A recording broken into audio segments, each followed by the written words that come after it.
Hello and welcome to Call to Compassion's training on incident reporting, investigations, and denial of rights.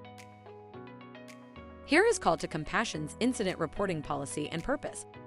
It shall be the policy of Call to Compassion to educate all employees on the proper procedures for recognizing and reporting, verbally and in writing, all incidents involving the person served in accordance with MHDS Policy 4.003, NRS 43B.220-320.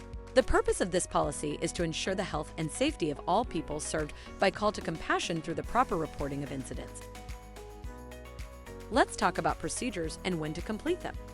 Serious incident examples requiring an incident report are to be initiated for individuals receiving services from Call to Compassion include but are not limited to 1. Allegations of abuse, neglect, exploitation, or improper treatment. 2. Serious injuries of unknown origin that are suspicious based. 3. All major illnesses and injuries to person receiving services. 4. Sexual assault, non-consensual or other illegal sexual activity or sexual activity involving a minor. 5. Missing person. 6. Major property damage greater than 250. 7. Incidents likely to receive media coverage. 8. When outside agencies are involved. For example, police, fire department, ambulance. 9. Death. And 10. Suicide. Procedure and when to complete continued. 1. Suicide attempts. 2. Assault/violence/threat. 3. Hospital admission or ER visit of unusual concern. 4. Unlawful criminal behavior. 5. Patterns of multiple occurrences of minor incidents. 6. Evacuations, fires, hazardous materials events. 7. Potential state liability issues. 8. Injury of the person served, including but not limited to 1. Abrasion or cut. 2. Bruise. 3. Bite. 4. Burn. 5. Head impact. 6. Choking. 7. Fracture or sprain. 8. Puncture. 9. Swelling or edema.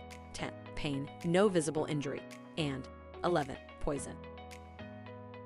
Procedure and when to complete continued. 1. Unplanned hospitalization. 2. Aggression or inappropriate interactions between people receiving services. 3. Vehicle accident.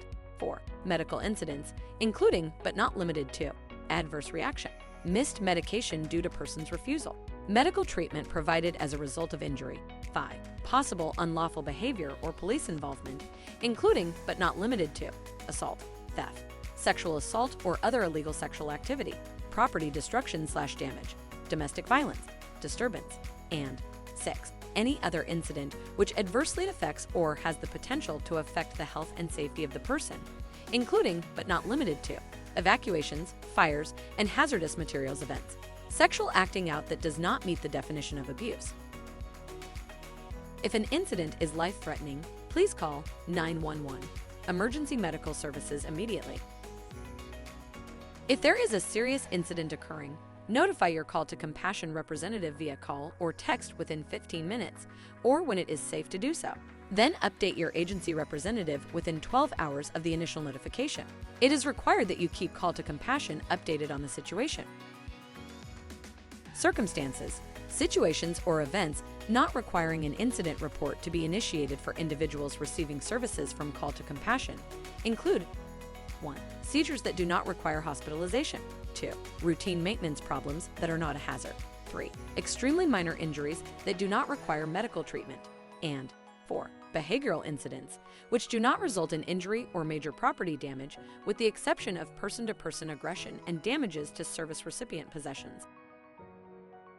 In the following slides, we will show the incident report, SRC formats. Pause the video in the next couple of slides to take a closer look. Pause here a moment to take a closer look at the form. Continue to look over this form. And now let's move on to the next slide. You may be wondering who initiates an incident report. Any contractor, shared living provider, QIDP, or a person who observes or learns of an incident involving any person served by Call to Compassion will initiate an incident report. Shared living providers will contact the queue within 1 hour of incident. The shared living provider will then input the information in Thera. This includes incidents that occur when the person is not under the direct care of the agency, such as an incident that occurs at work or school. Serious incidents will be submitted to SRC no later than the first working day after discovery of the incident. The incident report is made through the following steps. 1. A verbal serious incident report must be made to the immediate supervisor or designee of the organization immediately, but in no case longer than 1 hour from becoming aware of an incident. 2. The Call to Compassion Director will notify SRC within the hour of becoming aware of the serious incident. 3. A written incident report, whether serious or reportable incidents and accidents, detailing the information will be completed as soon as possible, but no later than 24 hours after the incident. Blank copies of incident reports will be kept in the agency office and all ISLA homes. 4. The written reports will then be submitted to the director or other agency designee. And 5. Finally, the Call to Compassion Director, or QIDP, will submit the written incident report to SRC Service Coordinator within 24 hours of receiving the report. An incident report is made in addition to any other direct service note-taking requirements, such as gathering HAB data and the daily logs in Thera. Incident report submittal to SRC. Shared living providers will submit an incident report to Call to Compassion QIDP or other agency designee as soon as possible, but no later than 24 hours after the incident. Call to Compassion Director. QIDP or other agency designee will review the report and sign in the designated area on the report. Incident report will be submitted to SRC within 1 working day of the incident. Major incidents will be verbally reported to SRC within 2 hours, with the written report submitted within 1 working day. Is this an IR? Take a look at these 2 pictures. The one on the left is of an individual. Let's call her Jane. Jane fell while in the shower yesterday and has bruised up her legs. Jane is 63 years old, but has yet to be clinically deemed a fall risk. Jane did not want to go to the doctor or the ER/urgent care and insists that it's no big deal. You are just now seeing the bruise. And the picture to your right is of an individual. Let's call him Jake. Jake has scratch marks on his arm. You know that Jake had a visit with his family this morning, where he has 3 younger siblings, ages 6 to 15. You also know that Jake works 25 hours per week at Home Depot. You ask Jake what happened and he looks away, stating he doesn't remember. You then ask his family what happened and they state that they didn't see the scratches, and that Jake may have scratched himself by accident since he always seems to be itching. Jake is a 25-year-old physically healthy male with no history of self-harm or violence, and struggles with expressing himself verbally. How about these 2 cases? Do they require an IR?